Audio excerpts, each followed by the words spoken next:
इस वीडियो में हम प्रकृति कक्षा 5 कार्यपुस्तिका के दिन 47 की वर्कशीट का हल देखेंगे। सबसे पहला हमारा प्रश्न है इसमें, निम्नलिखित प्रश्नों के उत्तर लिखिए। आपको इन प्रश्नों के उत्तर लिखने हैं। पहला प्रश्न आपसे पूछा जा रहा है, क्या आप अपने दोस्तों के साथ कोई ऐसा खेल खेलते हैं जिसमें आपको नियम बनाने की आवश्यकता होती है? उन खेलों के नाम नियम के साथ लिखिए। तो आप अपने दोस्तों के साथ ऐसे खेल खेलते होंगे। इन खेलों के नियम परिस्थिति के हिसाब से बदलते भी रहते होंगे। मान लीजिए आप क्रिकेट खेलना चाहते हैं, तो अगर आपका ग्राउंड छोटा है तो आप बाउंड्रीज निर्धारित करेंगे। आप कह सकते हैं कि यहाँ तक के 4 रन होंगे, यहाँ तक के 2 रन होंगे, इस तरह से। या फिर आप ऐसे भी कहते होंगे कि अगर बॉल पीछे चली जाएगी तो पीछे का कोई रन नहीं होगा। और अगर जो बाई के रन होते हैं, क्रिकेट में जो बाई के रन होते हैं, अगर खिलाड़ी के पीछे से बॉल निकल जाती है तो आप ये भी कहते होंगे कि ऐसे भी रन नहीं होंगे। तो आप नियम अपने हिसाब से ज़रूर बनाते होंगे। तो उदाहरण के लिए हमने यहाँ पर लिखा है, मान लीजिए आप जैसे खो खो खेलते हैं, तो खो खो में आप ये नियम बनाएंगे। जैसे मान लीजिए यहाँ पर एक टीम तो होती है जिसके खिलाड़ी बैठे हैं और एक टीम वो होती है जिसके खिलाड़ी खड़े होते हैं। तो जो पीछा करने वाला खिलाड़ी होता है वो बीच से नहीं निकल सकता है, ये नियम भी बनेगा। तो आपने ऐसा नियम भी बनाया होगा, खो खो में पीछा करने वाला खिलाड़ी बीच से नहीं निकलेगा, ये एक नियम बना। ऐसे ही मान लीजिए आप छुपन छुपाई खेलते हैं, तो छुपन छुपाई में जो हमारी स्थानीय भाषा में हम डाइम बोलते हैं, जो खिलाड़ी, जो बच्चा, बाकी सभी बच्चे छिप जाते हैं और एक बच्चा ऐसा रहता है जो उन्हें ढूंढता है, तो उसको जो वो ढूंढता है हम कहते हैं कि वो डाइम दे रहा है। तो डाइम उसके पास है, वो उन सबको खोजता है, जो छुपे हुए हैं उन सबको खोजता है, तो हम उसे कहते हैं कि वो डाइम दे रहा है। तो डाइम देने वाला खिलाड़ी अपनी आंखें बंद करके रखेगा। कब तक रखेगा? और वो एक निर्धारित गिनती है, मान लीजिए हम कहते हैं कि आपको 100 तक गिनने हैं, 100 तक गिनने हैं और अपनी आंखें बंद करके भी रखनी है जब तक हम छिप जाएंगे। तो वो निर्धारित समय होता है, निर्धारित गिनती होती है। या हम कहते हैं 50 तक गिनना है और आंखें बंद करके रखनी है। तो नियम ये है कि अगर आपने गिनती के बीच में ही आंखें खोल ली हैं तो आपको फिर से शुरू से गिनना पड़ेगा। तो ऐसे वो डाइम देता है। तो छुपन छुपाई में नियम बनाया जाता है, मान लीजिए कि डाइम देने वाला खिलाड़ी अपनी आंखें बंद करके रखेगा और निर्धारित गिनती गिनेगा। इसी तरह से मान लीजिए क्रिकेट की बात करते हैं, तो जो विकेट के पीछे से रन नहीं होंगे, मान लीजिए यहाँ पर 3 विकेट खड़ी हैं और बॉल बैट से लग करके पीछे चली गई है, तो पीछे मान लीजिए कोई खिलाड़ी एक खड़ा है, उससे बॉल पकड़ी नहीं जा रही है, तो आप कह देंगे कि पीछे की अगर बॉल चली जाएगी तो वहाँ रन नहीं माने जाएंगे।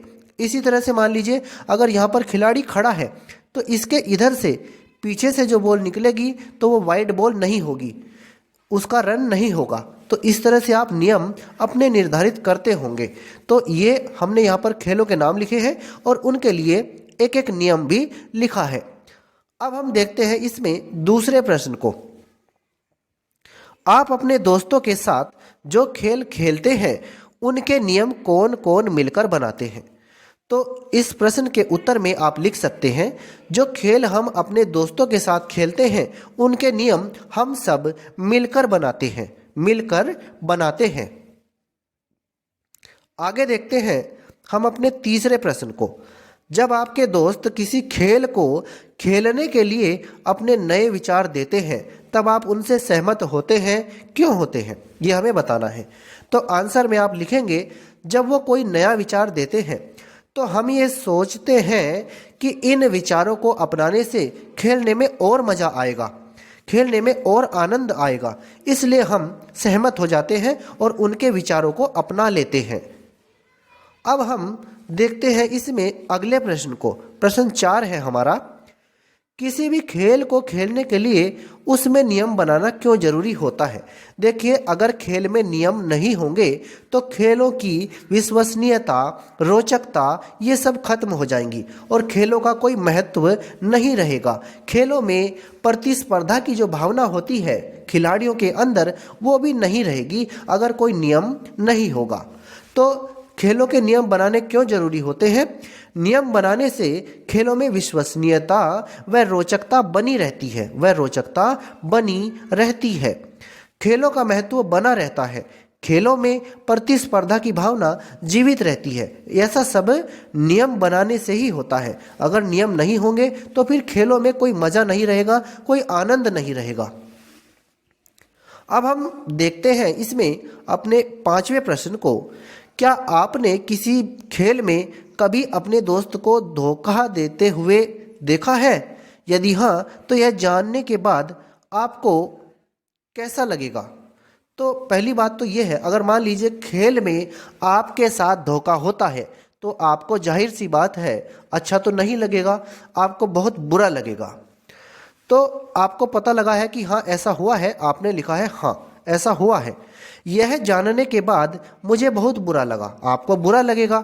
मुझे पता था कि मैं जीत सकता था लेकिन धोखे की वजह से मैं हार गया। आपके साथ धोखा हो सकता है। मान लीजिए आप लूडो खेल रहे हैं और लूडो में आपका जो दूसरा दोस्त आपके साथ खेल रहा है वो धोखे से मान लीजिए अपनी गोटियों को जल्दी जल्दी से 2-3 खाने छोड़ करके आगे रख देता है। तो आपको पता नहीं लग रहा है तो वो तो जल्दी जल्दी से अपनी गोटियों को आगे बढ़ा देगा, तो वो उसकी वजह से हो सकता है आप हार गए हैं। तो जब आपको ये पता लगता है कि मेरे साथ धोखा हुआ है तो बुरा लगता है। किसी भी खिलाड़ी के साथ अगर धोखा होता है तो उसको बहुत बुरा लगता है। हो सकता था कि वो जीत जाता लेकिन उस धोखे की वजह से वो हार गया। अब हम देखते हैं अपने अगले प्रश्न को। प्रश्न 6 लास्ट प्रश्न है ये इस वर्कशीट का, दिन 47 की वर्कशीट का लास्ट प्रश्न है। यदि आपका एक दोस्त खेल में हमेशा जीतने के लिए आपको धोखा देता है तो आप उसे क्या सलाह देंगे? तो पहली बात तो ये है, उसे ये कहेंगे, उसे धोखा न देकर ईमानदारी से खेलने को कहेंगे। उसको कहेंगे कि आपको धोखा नहीं करना चाहिए, आपको ईमानदारी से खेलना चाहिए, क्योंकि धोखा देकर हर किसी से नहीं जीता जा सकता है। अगर आप मान लीजिए धोखा देकर मुझे हरा देते हैं, पर हो सकता है कि आप हर किसी को न हरा पाए। कोई ना कोई ऐसा भी होगा जो आपके धोखे को पहचान लेगा और वो आपसे जीत भी जाएगा। तो उसे हम यही सलाह देंगे कि खेलों में पूरी ईमानदारी के साथ खेलना चाहिए। हारना जीतना तो लगा रहता है। मान लीजिए इस बार हम हार गए हैं तो अगली बार और कोशिश करेंगे और जीत जाएंगे। तो उसे क्या सलाह देंगे? उसे ईमानदारी से खेलने को कहेंगे, तभी खेलों में विश्वसनीयता और रोचकता बनी रहेगी, क्योंकि धोखा देकर हर किसी से नहीं जीता जा सकता है। ये उसे अच्छे से समझाएंगे।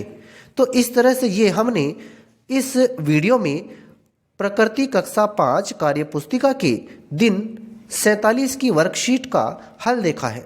अगर आपको यह वीडियो अच्छा लगा है तो कृपया करके इसे लाइक और शेयर करें और हमारे चैनल को सब्सक्राइब जरूर करें।